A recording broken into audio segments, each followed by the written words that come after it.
I don't know what to say, man. I don't know what to say. Car trips, long road trips, or something else. To be honest, I really dislike long commutes. That's why I don't like traveling because you spend an awfully long amount of time in transit, waiting, seeing the passage of time before you can reach your destination. There's just some dumb quotes about the man who likes walking will get further than the man who want to reach the destination. And to be frank, I feel like I'm in the latter camp. I'm the man who wants to reach the destination sometimes. And so I'm not going to go very far in life. Or more simply put, I'm not going to like traveling because I don't like traveling. I like to be there. But car trips, long road trips, or something else. What better way is it for you to get to know a person than to be stuck in the same room as them for an extended amount of time? That was certainly the case with me. In order to get to know someone on an intimate level, and for a lot of us, it's a very tricky thing to do with our fast-paced world where information comes and go. Like, you got to sort out all this information in this digital age.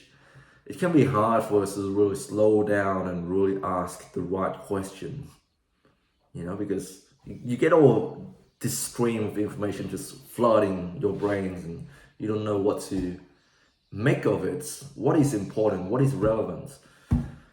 But anyways, if you want to really get to know someone, someone on the internet have said that in order for you to build connections and get to know someone, it's you guys got to be in close proximity. You guys got to frequently spend time with each others, and you guys got to spend a lot of time in general.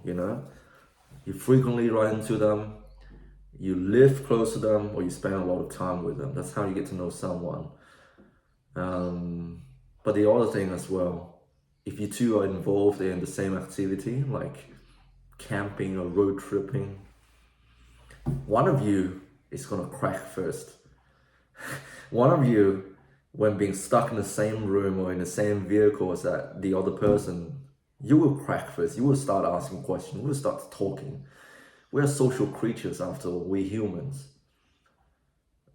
So it's very hard for us to live in solitude. And when you two are alone together, one of you are gonna crack first. One of you is gonna start asking questions. In my case, I didn't have to say anything, and my friends are already cracking.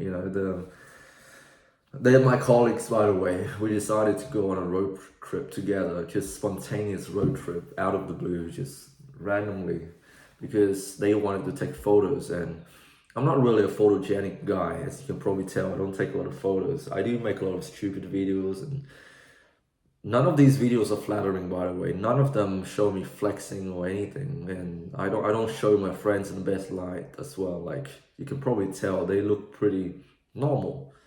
And some of them might even feel shocked when they discovered these videos, they discovered my channel. They were like, "How you put the most ridiculous titles and thumbnails and portraying me in such a unflattering manner? Like, I hate you, man. But I don't. I love you. That's why I show you. That's how I see you." But yeah, anyways, what did we even talk about? Like, in the car, the usual stuff, family, relationships. That's the kind of stuff we are most interested in as people in general. We talk about relationships, we don't talk about things. And yeah, they just started asking me, "Hoi, you are single, you're looking for a girlfriend, right?"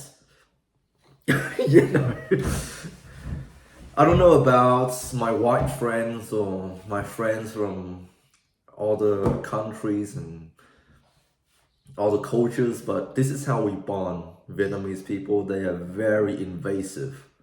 It can be nauseating sometimes how like we can be hospitable, we can be friendly, but we can also be very invasive, and we like to pry into your personal life. Not not me. I'm not really that kind of guy because I'm a banana, like I've lived in Australia for most of my teenage years, and maybe I'm a little bit whitewashed myself. That's why people, when they think of me, they think of what flavor am I? I'm a banana, yellow on the outside, white on the inside. But yeah, so they started asking me, Hoy, you are single, right? Well, how do you know? Well, they're my friends, they know. I'm single. I said, do you have any cute girls? Do you have any girlfriends that you can introduce me to? I just said that as a joke, but then it spiraled into this long conversation about relationships that I didn't really ask for. But like when you're stuck in the car with them, you gotta let them speak. You gotta let the women yap. They like doing that. They like gossiping. And working in a female-dominated profession, I feel like I'm beginning to turn into one of the girls, just gossiping about people. But yeah, I'm glad it happened because I get a better insight into how my friends think and how women generally think. They are certainly not representative of all women out there, but I can get a pretty good idea just by talking to the women in my life, my friends especially. So they started telling me about their previous relationships. And then out of nowhere, they started asking me what is my type. And being the clueless guy that I am, I said I do not have much of a criteria. As long as she's healthy, she's not overweight, she looks after her health, she's normal, then I'm fine. Whatever. But then they started lecturing me about, well, you gotta know what you want. You gotta have standards, man. Like, do you like a woman who wears the pants in a relationship, or do you want someone who's a princess and you have to spoil her? And I said, I don't want neither of those. And then they're like, well, you gotta pick. That's women. You gotta pick either you want a feminist or you want a baby girl. You gotta pick Hoi. Otherwise, you are gay. They straight up told me that. As a joke. As a joke. Everything here is a joke. I'm making it sound more serious, but it's a joke. But like, it's not really a joke, Like, it's quite personal. And then I said, to be honest, I want someone who can look after themselves, someone who's not overly reliant on me.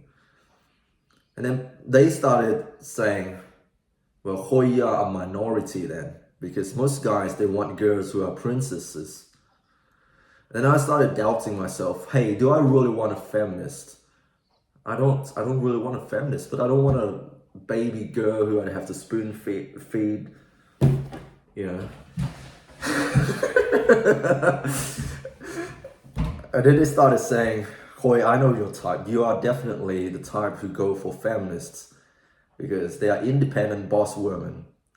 And they don't require any man to look after them. They are independent. And I know you don't have a house yet, so you want a woman who's a little bit older than you, who has her finances secured and she already has a home, and you two can build a home together, Like, she already has a house. You don't have to. I know you're poor, you don't have money, so you can like link up with her or something. I know a friend. And here's the funny thing. They introduced me. No, they didn't introduce me. They showed me a photo of this girl who are like in her mid-30s or something. And they said, I know you two would be a good match. I feel like you two would be a good match. They said that to me at the beginning. And then they started listing all of this girl's qualities. And as I listened, the more I listen, the more I realize, hey, I don't know if I even want that girl anymore. You know, she's not bad looking. And then they said she's going to Sydney soon. My sisters in Christ, why did you even mention this girl then? She's going away. You know? They started saying, I think you two will be a good match together.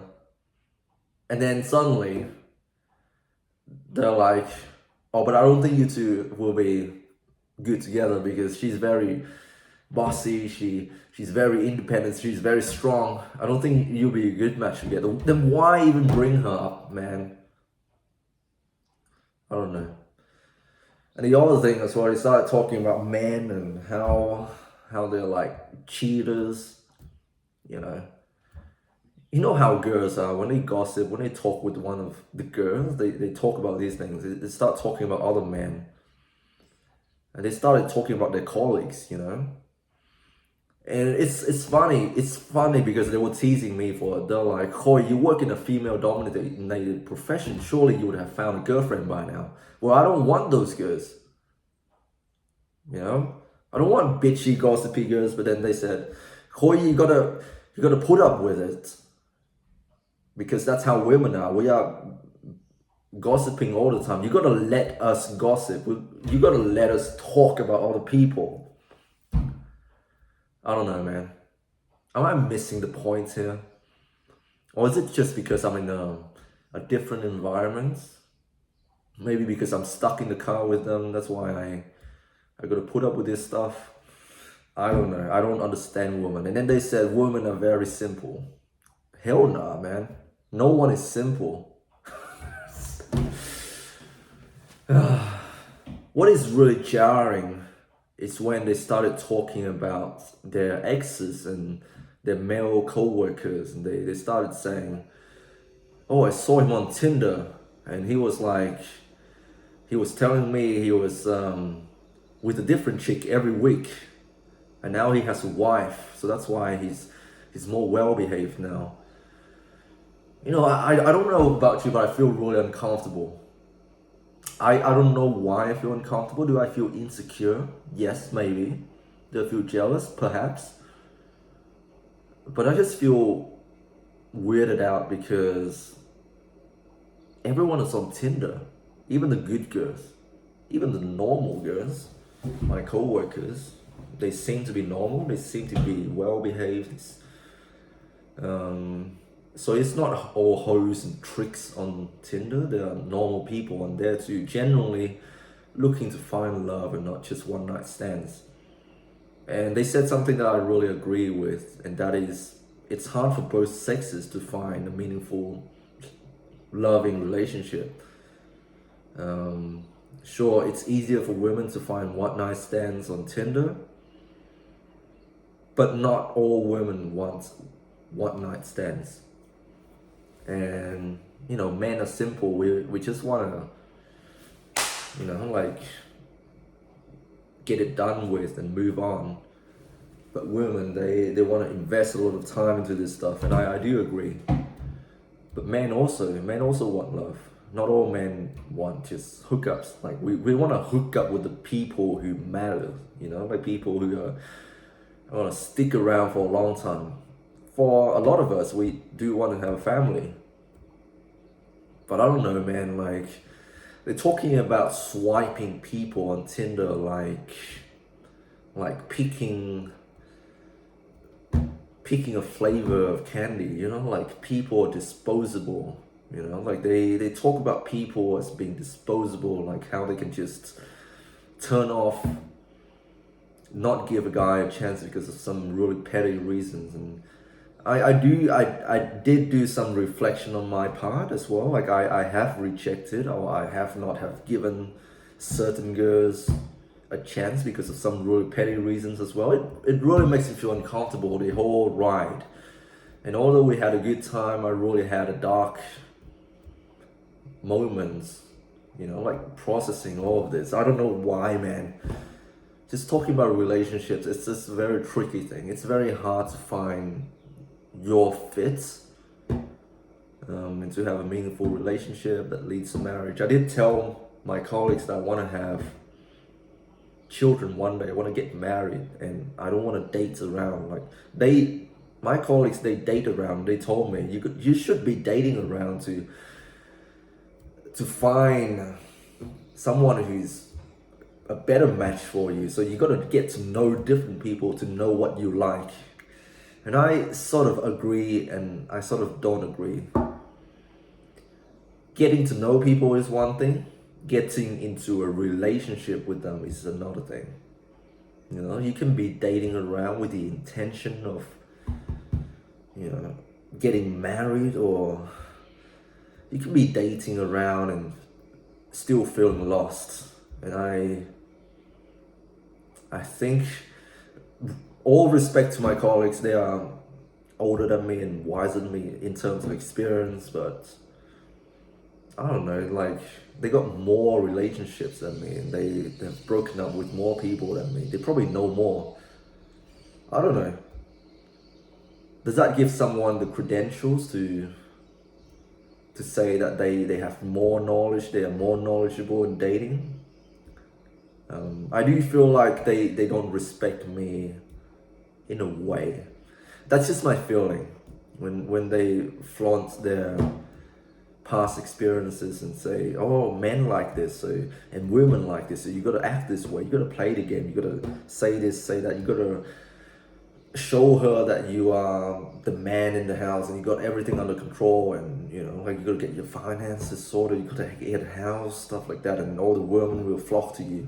My sisters in Christ, when I get a house, I will attract women like flies to a garbage bin, you know? Shit.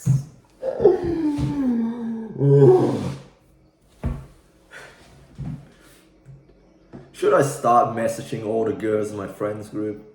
Just, you know, like, be a total creep?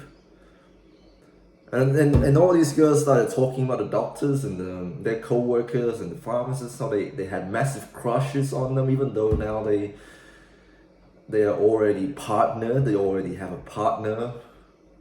They're still crushing on these guys, they're still thinking about their past relationships. You haven't really moved on, have you? But I can't speak. I was once like that. I was also the guy who once just got broken up with and started talking about that to my friends. So I sort of understand. You haven't really moved on, have you? But I can't say these things. I got to focus on the road. I got to drive, you know? Like, I can't be distracted and, you know, like, you know what I mean? I was the driver. I always drive. Anyways, hope you guys are doing well. Stay strong. God bless. This video is shocking, man. I don't know why I make these videos. I just want to get my thoughts out. One day you guys are going to be watching these videos. You're going to be discovering my channel. And you're going to laugh at this. You're going to laugh at how childish we all were. But also at the good memories that we had together. You know, I really got to know people on an intimate level when I spend time in close proximity to them. But anyways, you get the points. Hope you guys are doing well. Stay strong. God bless. Don't think too much. Go out, live your life. I have complete faith in you. You know.